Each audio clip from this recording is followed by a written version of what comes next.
Pippa Bennett-Warner, how are you doing? Welcome to An Actor I'm Despairs. I'm good. How are you doing? Thank you Uh, for having me. it's such an honor. I when I first met you, I was saying you're glowing, but it's what 110 degrees today in London. It's sweat. Yeah. I'm so Yes, sorry. it's going. I know. I I'm know. I'm gonna Amazon or call Jeff Bezos to install all of London and UK and Europe AC units. That's the least he can do. Thank you. Thank you, Ryan. And it's such an honor having you here. I'm such a huge fan of your work. You're carving Oh, out such an incredible career, and you do such amazing work. And Chloe was, I really say this with the utmost honesty, it was such an interesting show because you think you get a glimpse of what it is and where it's going, but it constantly subverts, and every episode you think as an audience, you kind of, and also I'm an actor, you think what writing's, and it just is always going a different direction. And you were mm, so outstanding in that show. And just the mm. second from meeting you to that character is like you got nothing in common. You were the most cool, kind, not conniving, social client. So it is such a pleasure to meet you. Oh, ditto, ditto. Thank you for having me. And you went to RADA. I mean, I doesn't get any did. better than that. But before we dig into the work and all the other, Gangs of London, and I don't want to shortchange Mhm. any of the other projects, but I'd really like to start at the very beginning. Where did you grow up? Like, did you grow up in London proper or no? No, I'm a home counties girl, so I was brought up in between Northamptonshire, Buckinghamshire, and Oxfordshire.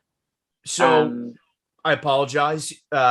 I know oh, London. Is that yeah, north or is that south? north. Okay, okay. Just it's sort of prime, well, kind of prime commuter belt, but and then a little bit So would that be further out as well. suburbs? No, Oh, okay. totally different counties. So totally away from the city. Yeah, yeah. What did your parents do? Were they artists? No, oh my God, no. My mum was a housewife and a mum, and then became an antiques dealer. And my dad was a Wow. computer Got to have her on consultant. the I know. pod.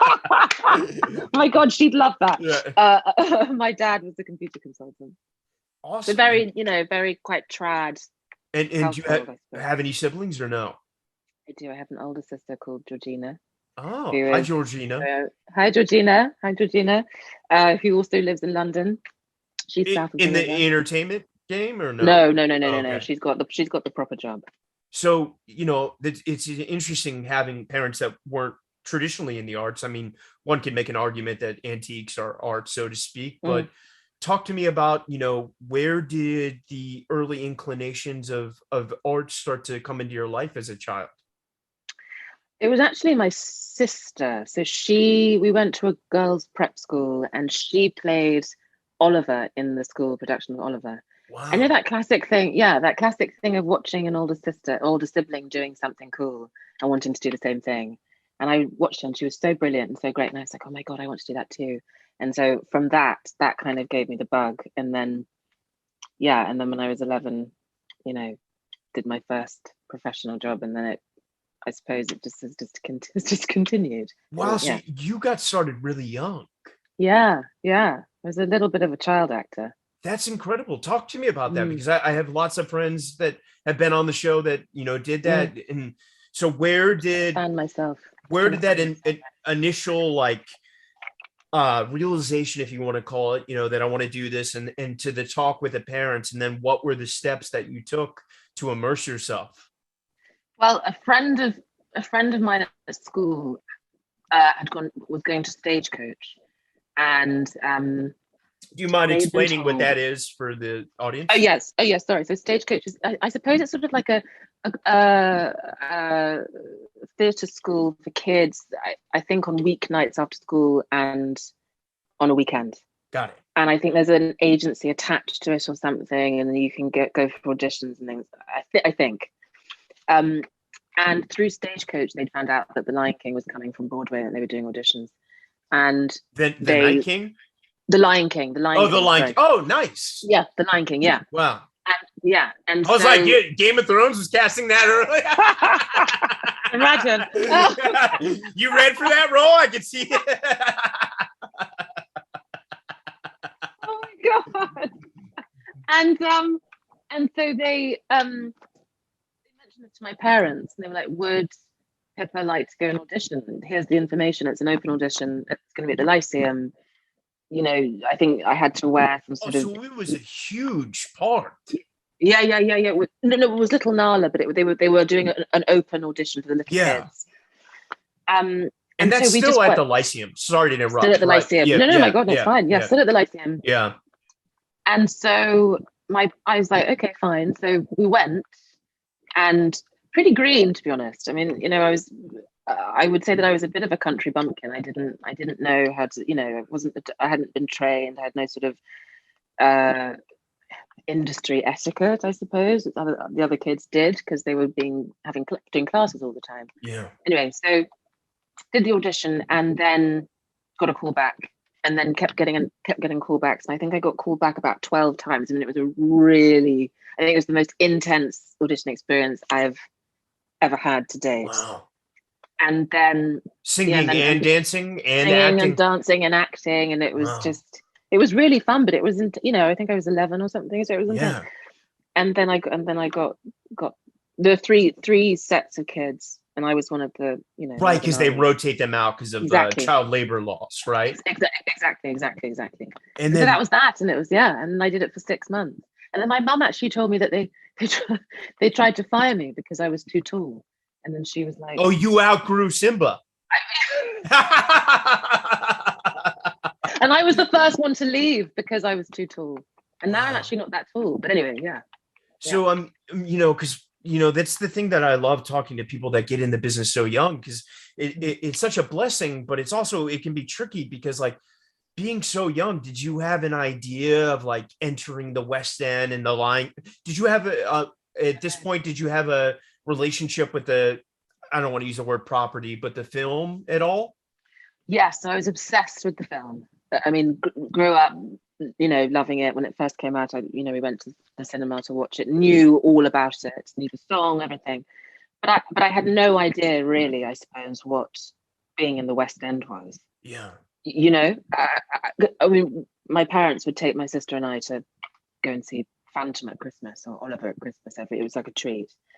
But actually, then thinking about me, I don't know. I just had no. But then, you know, at 11, you're so what's the word? You're so protected by your innocence. Yeah. Actually, because you're like, oh my God, you know. But it's a beautiful thing that we wish we could recover in our 30s. Because I would, you know, I can't swear on this. No, you can fuck shit. Because I'd shit myself now. Probably, you know, it was a very that innocence, that youth is like you just said. It's just sometimes like it really, it's kind of a magical thing which we never really realize when it's happening, you know. And do you feel like, you know, Stagecoach, because you had that, gave you some kind of fundamentals? No, I didn't go to Stagecoach. Oh, you didn't? I was the only one. Yes, no. So I was the only one out of the 6 that didn't have any training. I was a real country bumpkin. So this literally was like the first like experience with acting. Wow. So that's sink or swim. That's so much pressure. Yeah. How did that feel? I mean, it was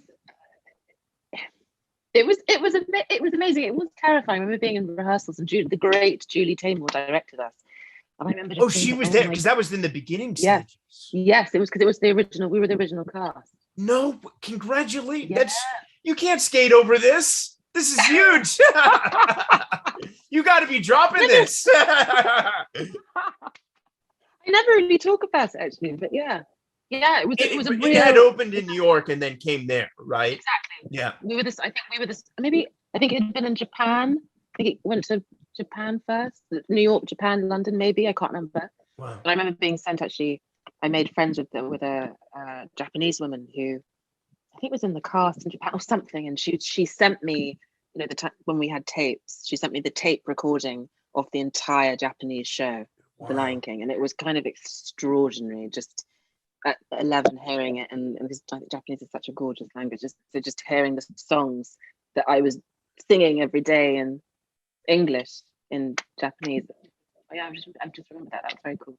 Do you remember, like, you know, because like as we, we're the same age pretty much. Like, do you have memories of working with Julie and being in those rooms? Yeah, I do. I remember once, I think once she got quite cross with me. I can see I that. did. I think I once she know got quite, Julie is she's great, but she's very intense, and yeah. it And she, worked. yeah, Yeah, yeah, but she got what she needed out of me. But I think there was one point where she had to be like, Pippa, you know, you yeah, need to kind of bring it, bring it. And I was like, okay, okay. And also because I think because I hadn't done anything there, I hadn't really had any experience. I suppose I can be quite shy. My yeah. natural default setting is not, Right. Especially because it's a musical, because yeah, it's yeah, so much energy, you know? yes, exactly. So I think there was a part of me that was probably a little bit scared, probably a bit anxious, but also enjoying it because it felt like the biggest never-ending summer camp of all time. Do you know And what that I mean? totally do. And I find that so fascinating because, like, I don't know if you identify with this, but as we start to audition in our 20s for, movies and TV shows, I think every actor to some degree deals with a bit of imposter syndrome. But when Yeah, you're a child, you're just so maybe naive to that. Did you feel that at exactly. all? Yeah, I think I did. I think I did. I did. Yeah, I was totally protected by being a child and sort of, I suppose when you're the youngest, it started happening now where I'm not the youngest actually for quite a while, but I'm not the youngest at work anymore. But you know that thing about going to work and you're the youngest, so you kind Yeah, of get yeah, sometimes you can get away with stuff, totally. Yeah. you know. Mm. It's when people stop calling you kid, that's when Yeah, you're like, shit. oh, the jig is up. Ah, Yeah. yeah. So then how was that experience from rehearsal to opening? Was that would you say some of the best training you got working with Julie Taymor, prepping for the literal first opening cast of the West End production of Lion King? Extraordinary. In fact, I remember the read through, the first day of the read through, and I think they must have done, or maybe they didn't, I don't know. But the adult cast sung all of their solos. So there was Shadowlands, there was He Lives in You, there was, Yeah. Circle of Life, all of it. And I remember just being like, we were all the kids just sitting there going, oh my God, this is the coolest thing of all time because we were working with, some of the most incredible musical theatre performers around. I mean, the cast was, as people say, chef's kiss. Yeah. It was really kind of that. So I think those were kind of pinch me moments of being like, oh my God, this is actually happening. But Yeah. yeah, learned loads and learned how to conduct myself in a rehearsal room because there is a way to conduct yourself in a rehearsal room. And I think I did a lot of watching and learning and kind of just, yeah, it can be quite reserved. So it was nice. That was a nice experience to be quite reserved, if that makes any sense. And did they have the children separate from the adults, or was it a whole company rehearsing together? God, that's a really good question. I can't remember. I think it was a bit of both because we did have scenes with the ad. Yes, we any scene Right. that we were together, that we were together.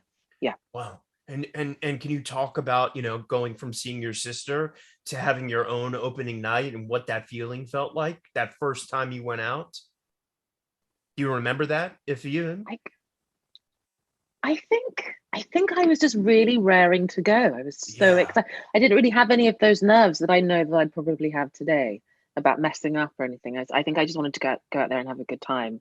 And also, the part was so fun. We got to ride on those what's it called? Those sort of giraffe thing. Like, this Yeah, the the set show was cool. dressings. Yeah, Exactly. yeah. And the little we had all the in fact I've still got my MAC sponsor the show, MAC makeup, Wow. and I've still got my little Nala lipsticks. That's And amazing. they're like 21 years old or whatever. And No longer than that, older than that. and usually when a show opens in the West End, there's all kinds of people coming in, like Oh yeah. Alan Rickman, like all the Oh greats. Do yeah, you, do no, you, yeah. do you, do you Oh remember yeah, that we at had all?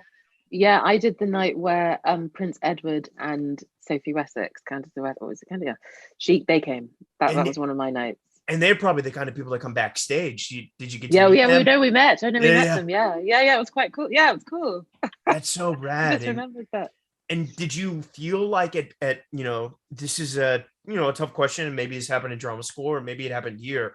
Do you feel like you Mm. started to find your voice? Because it's like the most important thing in an actor's life. And literally you're singing in this, you know, Mm. and I don't mean like singing voice, but you know, that, you know, voice is synonymous with confidence, so to speak. Did you feel like you found a good rhythm? No, I no, understand. but Yeah. I think because I was only doing 3 shows a week, and I mean, when I was 18, I did, maybe we'll get to that, but I did another opera, if you like, at 18, and that was possibly when I found my voice. That was a whole different experience, but that was probably when I started to actually I don't know. No, it was. I think it was because that was a tough job. So then you did 6 months of Lion King, and talk to me Yeah. about the hardest thing I think about theater and being an actor in general is like when gigs end. Like you have this immense energy and all this, you know, schedule, and you have sudden free time. But you know, being a Mm. child, you had school. So how did you Mm. navigate that? And then what were the steps in towards, like, you know, getting into a class if you did, or was it just more auditions? It was. I mean, my school was so accommodating. They were really sweet, and I actually did like a full. I think my whole year came down on a bus to come and watch it. They were really, really sweet, and I'd always No, get that must have been so yeah, fun. Yeah. yeah, so fun. And they would, you know, if I was performing, they'd let me have the first half of the day off for the next day. They were really, really, really sweet. But it was. I think after that, I did, and I didn't have an agent. So I think the first thing after that was Yeah, trying no to find one an reached agent. out to you from the show? No, I don't think so. Wow. So then we had to find an agent because I was like, oh, maybe I would quite like to do this, continue to do this. And so we found an agent, and I went with Sylvia Youngins, Oh, I've had someone on the show be agency. with them. Yeah.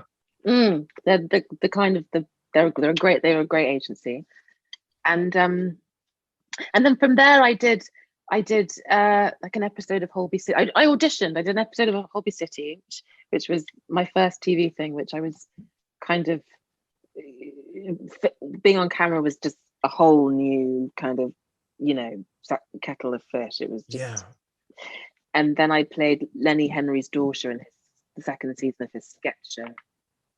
And then I can't, and then I did a bit of singing and went that way and did almost became a Musicals. pop star. No, Oh, pop wow. The like a Billy Piper singer. routes. Thank you. Yeah. Exactly. And then What stopped I that, if you don't mind me asking? no, well, my parents were just like, no. Yeah. I'm pleased Good they did because I parents. think I would good, but I think I would have been rubbish, Ryan.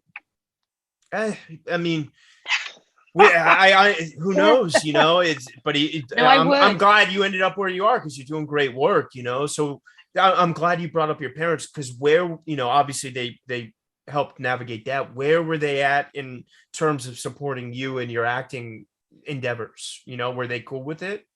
Yeah, really, really cool. And I also think because my sister's got the proper job, so to speak. So I think they were happy that they had one that kind of, you know, was doing something sensible. But they were, I suppose they were. My dad's always said to me, "Don't worry, Pips, it'll be fine. You'll be fine." You know, when Yeah. I remember when I used to worry about, you know, I suppose one still does worry, you know, about working, Yeah. getting a job, or you know what it's like. Totally. It was like, don't worry, you'll be fine. It's fine. And so I've always just been like, okay, fine. Let's just keep having a go. And You know? as you started to gain these credits and you got an agent, at what point, you know, because you transitioned from a child into a Mm, teenager, did you mm. start to understand that it's a business and it's a grind and there's politics, you know, like where did that start to come into play, and how did that affect your pursuit of it? It's a really good question. I suppose when I found out that it was a bit, I mean, gosh, I suppose different versions. I suppose different. When I was leaving school, I was Primary applying to school? go to senior school. Oh, okay, got it. Or, So I or was like high high school, school. so to speak. Yeah, Yeah. like high school. Like Yeah. yeah. I applied to go to RADA, and I also Did you applied do all the with. big ones? No, I just did RADA. Wow. Only because my teacher at school had gone to RADA, and she was like, just focus on RADA. And Yeah. I was like, okay. And I suppose there was a part of me again that was just, well, because so then I was auditioning for that, and then I sent my CV out because younguns would drop you at 16. with hope that you would go to the adult agency. And for some reason, I don't know why I didn't go. Maybe they probably didn't offer me representation actually. But and so I sent my CV out to a ton of agents, and I got one reply from Jackie Palmer in High Wycombe, and an agency in High Wycombe, and they had put me up for Caroline or Change, which was a musical that was coming from Broadway, and I was auditioning for RADA, and I desperately wanted to go to RADA. I just wanted to do it, go and do the 3 years. All my friends were going off to university. I wanted that similar experience, but in something I wanted to do. And then so you knew acting was the thing. There was never a question of like, I want to go to university, study science or something. I mean, I did for a bit. I mean, at one point I wanted to be a doctor, then I was like, no.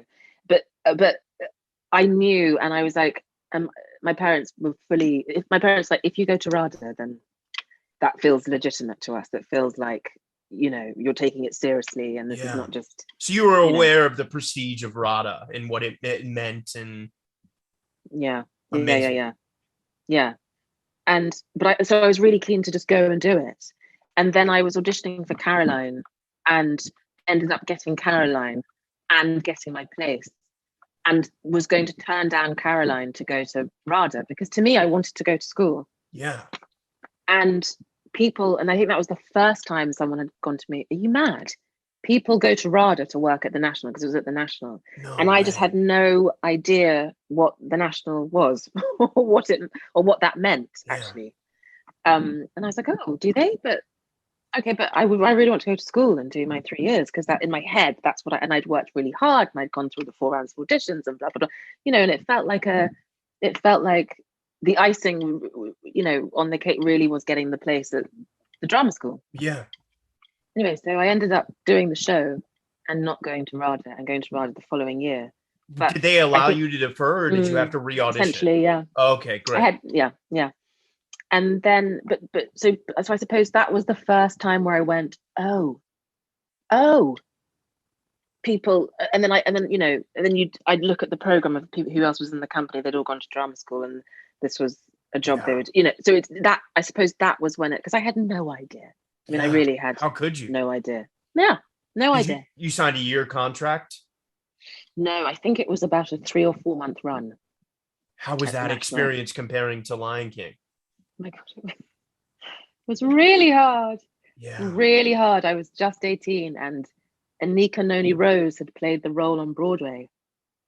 I think she was probably, I don't know how she was. She was in her 30s, maybe late 20s at the time when she did it. And I, again, was very green and just not experienced, at all. And I remember, because George C. Wolfe was our director, and he got the performance out of me, but it took some time. I was really nervous. And again, it was Tonya Pinkins, and it was in Clive Rowe. It was these big musical theatre stars, really. Totally. I got there in the end, but it was for what it was. It was a bit like that to start with, but I had to put my big girl pants on and get through it. And adapt or die, trial by fire, literally. Yeah. And then did you start to understand the National and that experience? Yes. And then people, yes. Because I think you touched on something that I've actually been wanting to say for a long time, because in America and probably globally, there's this phenomenon of like, okay, go to high school, go to college. But I think if you take a year, I almost think 2 years, you start to understand how the real world operates and what this business means and what it looks like outside of a gated, environment or safe space, so to speak. So you had a fundamental real life, real world, real acting business experience. And that must have totally reshaped what could have been your RADA experience. Yeah. And even down to little things, not actually little things, but, learning how to do one's tax, which they don't teach you at drama school, which I feel they should have tax lessons at drama school. I mean, don't you think, right? Yeah. LLC, all the things. All the things that you need, because when you come out, it's confusing, and I didn't know what I was doing, but I suppose earning a check or earning getting my invoices every week, I had to be on top of that. So I think it was it was like a really amazing gap year, if that makes any sense. It totally does. And did Caroline bring you to London finally? You moved there? No, no, I moved when I went to RADA at 19. Wow. But you had some money saved, obviously, right? Yes. Yeah. And then how did that feel then when were you still auditioning during Caroline or no? I was. I then did a Athol Fugard play with the Peter Hall Company in Bath. That was my second job. And then I can't remember if maybe I did a bit of telly. I can't really remember, but everybody was telling me not to go to RADA. They were like, "You've started now, so just keep Yeah, going. You're working. You're working." Was there much debate about that for yourself? Oh Did you? my God, so much. And at the time, it felt like the biggest decision of my life, which I suppose it was actually. And I Yeah, was kind of, should I, shouldn't I? And then I just thought, well, my dad's always said about education that once you've done it, no one can take it away from you. totally. And I was just like, do you know what? I'm going to go take the 3 years out. I'm going to go and do it. I'm going to go I wanted that experience of being around peers and friends, and drum schools essentially was my university. So it was just, I needed to go. And I'm curious, what were your peers in these pieces of theater telling you? Were they saying go to school, or were they saying keep working? Keep working. Yeah, Keep working. Just keep working. You don't need to yeah, go. You've started. Why would you? And I was like, well, I want that experience, of because they'd all course. been to drama school. Yeah. Mm. So then how did your agent handle the RADA thing? Were they like, we're dropping you, because you're off Well, market? well, during Caroline, I changed from Jackie to an sort of an adult agency, I suppose. And they were very sweet, and they stayed with me the whole way through RADA. And then I think maybe a year out of RADA, I changed agents again. So for those listening, you get a showcase at RADA. Did Yes, you but did you go, or did you not need it? I had left already to go and do Ruined at the Almeida, but I think I did one. Oh, It's the called Almeida is the best. You've been oh, isn't it the best? Yeah. I just saw Hamlet from the Almeida. That's Oh, at Park Avenue Armory. It's best oh, production I've ever seen. it's so good. The stuff is so good there. It's just like Yeah. quality after quality after quality. So then, if you don't mind me asking, how did that affect your relationship with your classmates? Because you had this illustrious credits already, and a lot of them were just starting. Did they know? Was there much, because I know what it's like at drama school, and it's so Honestly. competitive, like, Mm. did you get the experience you were looking for? Yeah, I mean, I wasn't the only one that had worked before, from what I remember. Actually, Okay. quite a few. Yeah, I think there were quite a few of us that had done bits before. I mean, drama school is such a funny place. I really pushed against it in the first year quite a lot. I didn't enjoy it at all. It Nobody reminded does. me. No, I pushed against it. But I went. I didn't. It wasn't strict actually, but I went to a boarding school where you sometimes had to sign in for things, and at RADA you had to sign in for things, and it felt a little bit like I was going back to school.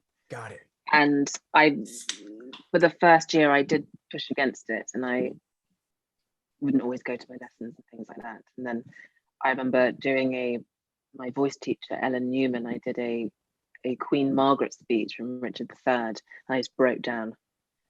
Just broke down, just started crying, and I couldn't. And I suppose I couldn't really articulate why, but I suppose I knew it was because I'd been fighting it for so long, and I had to give into it. Because I suppose that's one thing about the training. You do have to kind of give into it Yeah, if you want to get anything out of it. totally.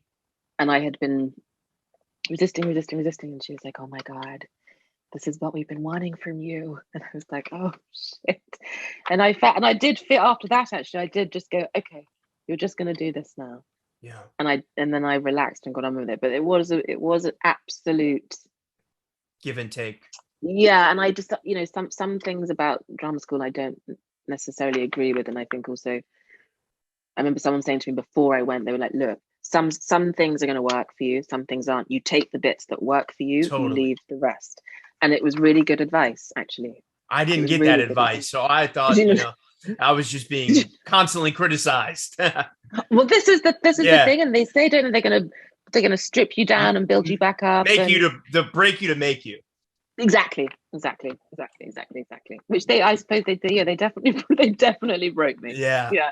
Did you get broken too? Oh, yeah. I dropped out after 2 years. I Oh took my three God, years why? off. Yeah, yeah. I was like, fuck this, you know? Yeah. Yeah. But yeah, it's crazy. So I'm curious, did you develop some good relationships with students and teachers that you respected? A few of the teachers, my classmates, my peers, my year group, yeah. I mean, I'm still in contact with a ton of them, and they'll be That's dear amazing. friends till the end. Because again, like, as you know, going through drama school is a very particular experience, Yeah. and there are not many of us that go through it. And So it's I don't know if you ever think about it. I wonder how much it's changed as the me too, culture has me changed, you too, know, me too. because we lived in much crueler times where things were allowed, you know, and I don't think certain of, you know, a lot of things that were said, you know, I can only imagine. I'm a white guy, you know, would never be said now, you know. Oh God, yeah. Yeah. Oh God, yeah. And also just the vibe. I mean, I'll go back to RADA and watch something, or whatever, and the students are just so much more kind of like in their Carefree. bodies. Yeah. Yeah, whereas I think we're a little bit kind of, Walking on they're just like, eggshells. what? Yeah. Yeah, they're like, what? We're here, Yeah. you know which is so great to see. But they have a kind of coolness that I don't think we had really. So then skating to the end, did do the showcase or you did not? I'm trying to remember. I think I did.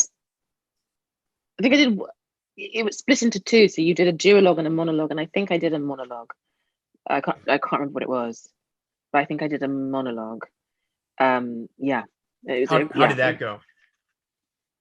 it was fine. I mean, it was third year is it can be a complicated year in drama schools, Yeah. because It's all you know built towards that last thing. all built to that, and I think it got a bit tense during that final year. But I mean, I wasn't around for a lot of it, and actually, a lot of my year left early. Mm. Um, To work. but to work, yeah. Mm. Yeah, it was fine. It was fine. I can't really remember it because I didn't do the full thing because of doing Ruin. So, but there were, it was like, I think it was 2 days, but I think there were a ton of rehearsals and stuff. I was like, I would like to do it, but I didn't really have the full tree experience, Yeah. which actually I wish that I had, because the tree is kind of like an iconic RADA moment in the calendar, I suppose. But you Yeah. got to work at the Almeida, which is Yeah, incredible. And how was yeah. that experience? It was amazing. I replaced Wumi Masaku, the very brilliant Wumi Masaku, who Oh had yeah, hurt she's her. incredible. She's amazing. She's just the most gorgeous woman as well. Was that an Um, intense decision to pick up, someone else's, their what they carved out, or was yeah, yeah. yeah. It was, and also because I really looked up to her, which I know I still do. But I think she just left RADA as I was coming. So to Oh me, she was wow. like, This is where I woman. want to be. Yeah. Yeah, it's just like this amazing. And then she hurt her wrist, I think, on a job, or maybe in rehearsals, and so couldn't continue. And then I got a call about it. I got a call about it and auditioned. And then I, I think I met on the Friday and I started on the Monday, and I had 2 weeks to learn the Wow. show. Mm. And that, that's such a cutting edge theater. Did you get exposure to people that you think wouldn't have discovered you otherwise doing that? Yeah, I suppose so. I mean, I never really. Yeah, I mean, the Almeida gets a lot of people in, don't they? But Yeah. I know, but I suppose I never really knew. I sort of don't like knowing when people are in the audience. Yeah. Do you? Yeah. I kind of No. Yeah. can't bear the idea of going, oh, so and so's in, and You're so or self-conscious then. so self-conscious and nervous, and you're already nervous anyway. So, but yeah, I think so. I had quite a nice run of theatre jobs after that. So Yeah. yeah, so probably it did. Yeah, it helped. Yeah. That's amazing. And then so after that, you did more theater, and were you also Yeah. auditioning for film and TV? No, because at that time the landscape for Black actresses was very different. Because everything You in know, the UK is period piece. everything's period piece. So the trajectory for Yeah. me was not going to be the same as my white girlfriends from drama school. It just wasn't an option. I think there was one job actually I went up for, which was, oh gosh, what was it? Little Dorrit, Okay. which Claire Foy did, and Freema Agyeman, who I think she'd just finished doing the Doctor Who assistant. She got the part, quite rightly. She was brilliant. But that was the only one. That was the only period, you know, and now of course it's fantastic. There's tons. But comparatively. But no. So I had to be, and I had to have a real word with myself when I came out of drama school, because I was like, did Rada hammer that? I mean, I don't want to go too deep into trauma, but like, were they like, you're only going to do theater because X and Y, you know? I don't recall them saying that, but I had to have a word with myself, because I was like, your trajectory and still to this day is going to be very different to your white girl, like your white peers trajectory. It's just a different ball game. Totally. And I had to really accept that in a way that didn't feel like I was lacking. And you did that like, disillusion you at all? No, it made me stronger.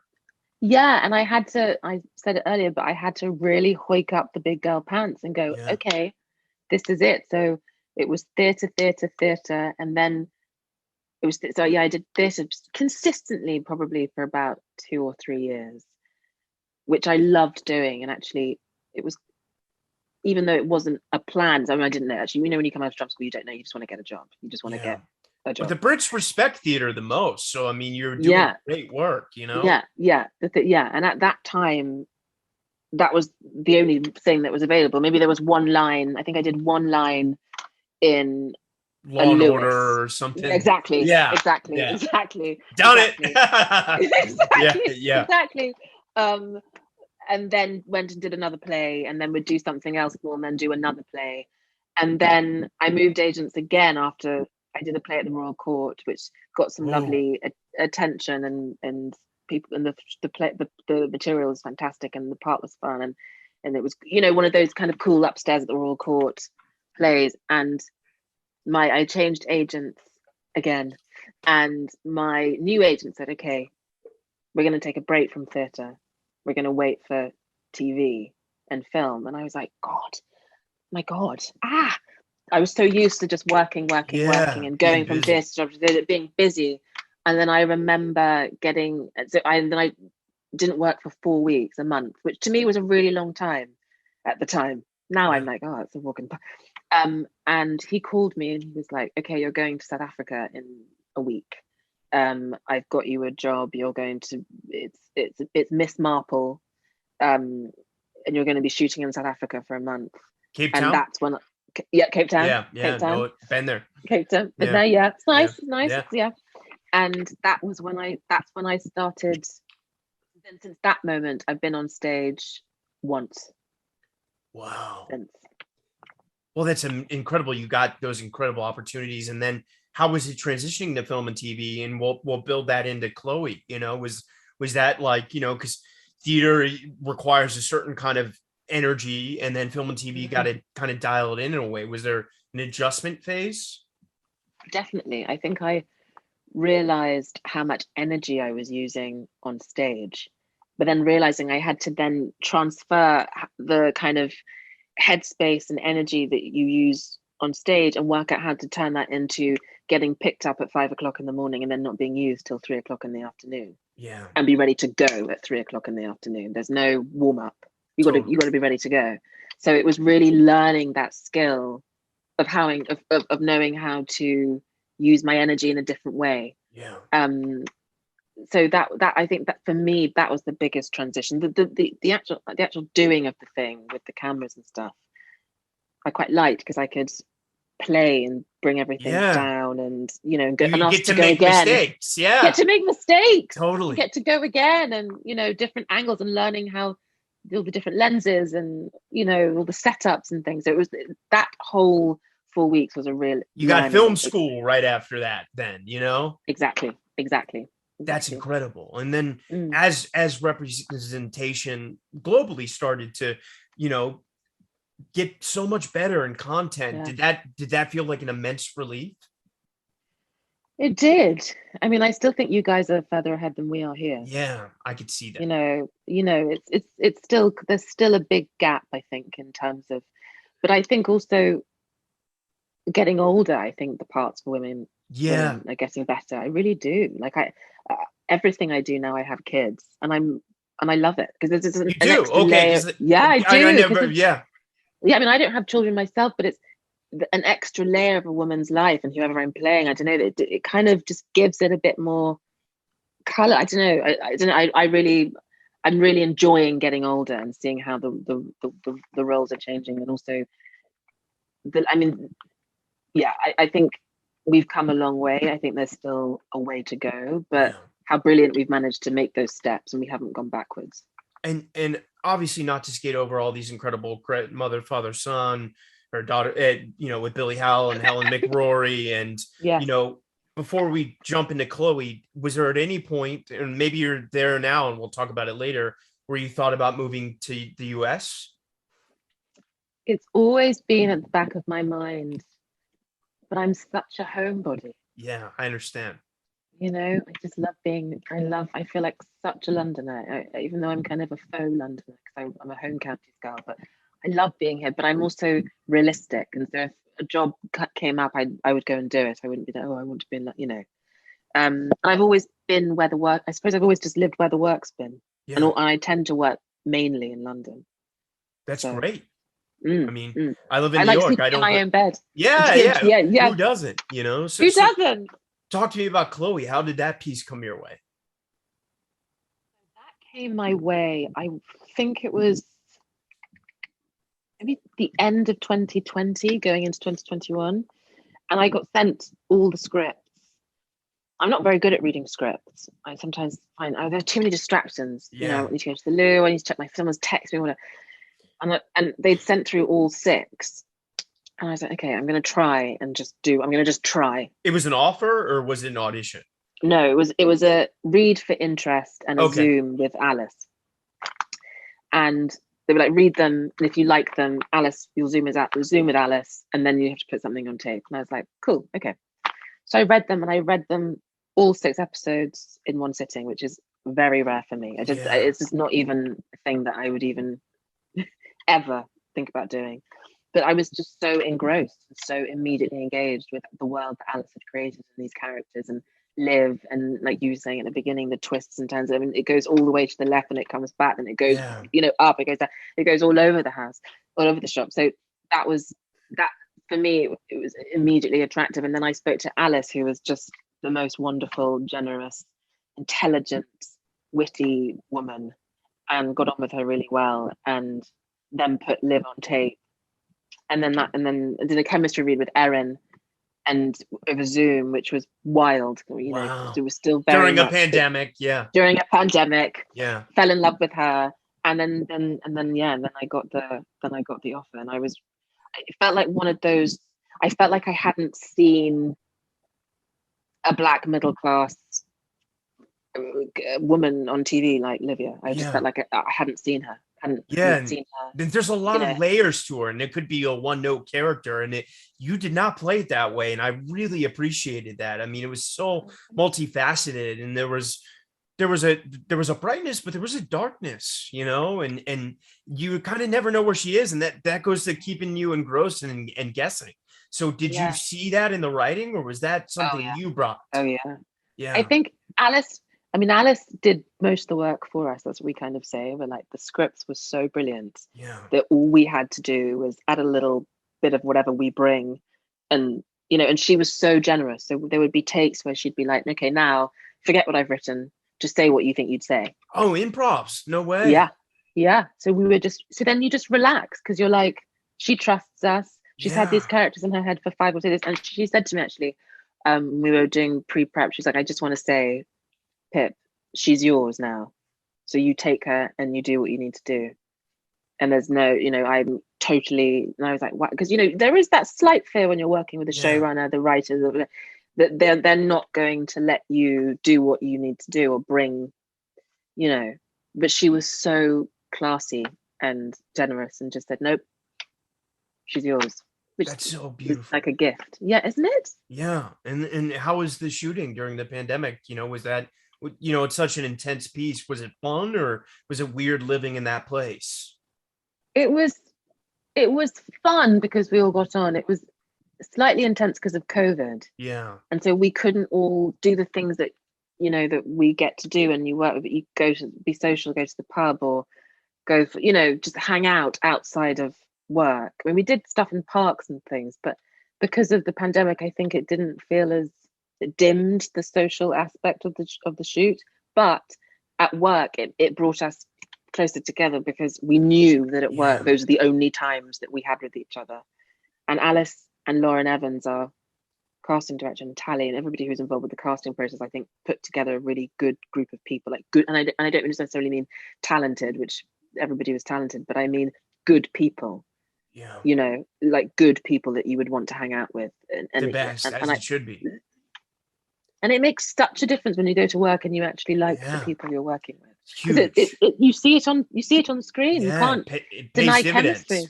Yes, exactly. And were you balancing this with Gangs of London, or did you already have that one under? So the closure shoot was 4 months, and they shot me out after 2, so I could then go and do season 2 of Gangs. Once again, staying busy working. I love it. That's amazing. So you had a great pandemic, so to speak. Yeah, it was good. Yeah, it was good. It was strange though, because going back to doing the job that I know so well, in a different guise was quite odd. You know, I mean, just talking about masks and testing and constant testing and people getting it, so then having to stand down, and global warming, melting. Yeah. That's so amazing. And what's it been like now having both pieces out, you know, and letting the work speak? I mean, good. I think people have really responded to Chloe. Yeah. There's something about Alice's writing and and like just the story that's very addictive, and it feels addictive and people want more. I mean, I have to say, when I read the first 6, I wanted an episode 7 immediately. Yeah. I just wanted it. And it actually, the show, when I first read the script, the show ended differently to how it does. Oh, amazing. Yeah, it was a different vibe, but I immediately wanted an episode 7, but Gangs doesn't come out until later this year. I'm not quite sure. You mean season 2, right? Season 2, yes. Season 2, yes. So you've already shot that? Yes, shot that, yeah. Well, that brings me, you know, the work you've been doing is so amazing, Pippa, and I'm so impressed. Can you talk about what's next? Yes, so Gangs comes out in October, which I saw the first episode a few weeks ago, and it was Corin. Like working with Joe? Yes, Joe and shopping. And then I also have a film called See How They Run, which I shot. It was my first Sam job Rockwell, back. right? Yes, God, he's amazing. I just saw him in American Buffalo like a week ago. How was it? Incredible. He was great. I don't love the play. Got it. Yeah. Got it. Yeah.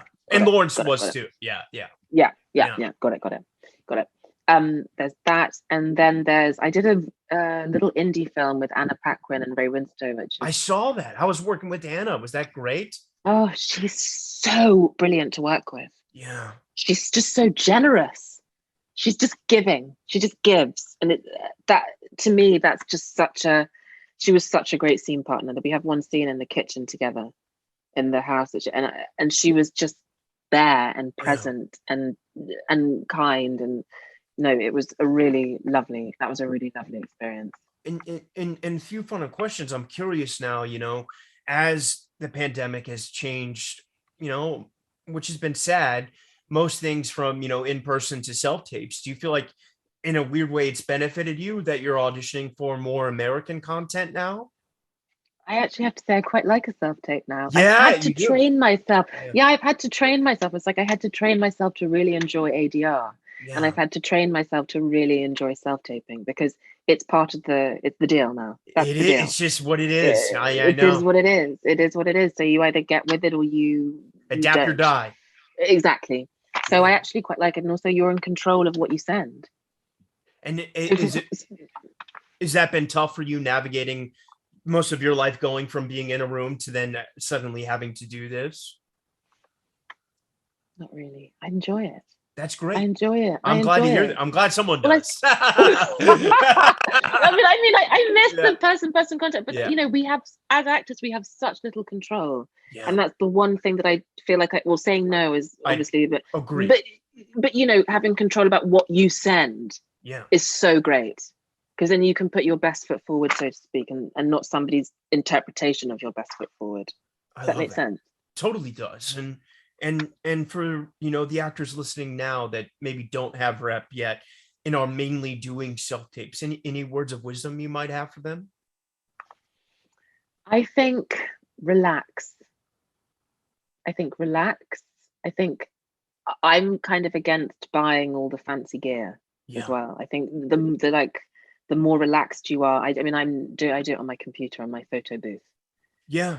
The quality, and as just long as as long it's as the good. quality is Yeah. good, yeah, and find a great spot where you can, like, I always have a little spot that's there Is this next your to my, self-tape zone right here? no, because I have Ah, my picture in my lamp, yeah. but it's over there, and you Okay. find a good space and just find. I suppose it's like your version of where you feel you're strongest. Yeah. In your home, find that place where you feel like you're strongest, where you can really embody all these people that you're putting down on tape, and also enjoy it because you've got 10 minutes to show people what you can do. And I totally agree. And this is a tough question. And I ask every actor this, but Mhm. what advice would you have for young actors now? Because maybe, drama school doesn't make as much sense as it once did because it's so much money and it's such a saturated time, and creating your own content is possible now. And you can get picked up on YouTube, as crazy as that is. Any words of wisdom you would have for, the young Pippas starting out now and just trying to enter this business? This is going to sound quite naff. It's going to sound quite naff, but I think you have to stay true to yourself. So if your version of getting into this business means you want to go to drama school and train and do that and have that on your record and blah blah, then you should do it. If you think that you would prefer to do a YouTube thing, because the thing with the industry is that's so quick, it moves Yeah, so quickly. And you, like you said, you can get discovered on TikTok. Probably on. I mean, I have no idea how you use any of these things, but me either. yeah, I'd I be a mean, lot more like, famous if I did. but I think you've got to, whatever speaks to you, you should follow it, because there's the what I think life is too short to be doing something that actually you're also fighting. Yeah, So if being on TikTok and creating content speaks to you and excites you, go and do it. If learning a classical piece and a modern piece to get into RADA, Lambda, Guildhall, go and do it, yeah, love and that. and have courage in your choice, I suppose. Any shot you would come do a play on Broadway? Oh my God, I would love to. That's sort of my dream. It's I'm bucket gonna. list. We're gonna do one together. Oh, I'm Ryan, manifesting it. oh my God, Yeah, Ryan, I'd love to work with you. We'd have yeah. such a laugh. It would be the best time in the world, and God, it would be so fun. I don't know if we'd make it out alive. But Pippa Bennett-Warner, I got so much gratitude for the work that you're doing. You're doing incredible work, and not to disparage Brits, but in a colonial nation, it's very Yeah. tough. And you forged a path for so many incredible actors and artists, and you're doing such immense work, and I know the best is yet to come. Thank you so much. That's so kind. I mean every word of it. And come Um, back when the next things come out. yeah, my God. Oh my God, I'd love to. Well, I'll see you on Broadway probably before Yeah, then. very soon. All right. Pippa Bennett-Warner, thank you so much. Okay. Thank you so much, Ryan. Thank you. Bye.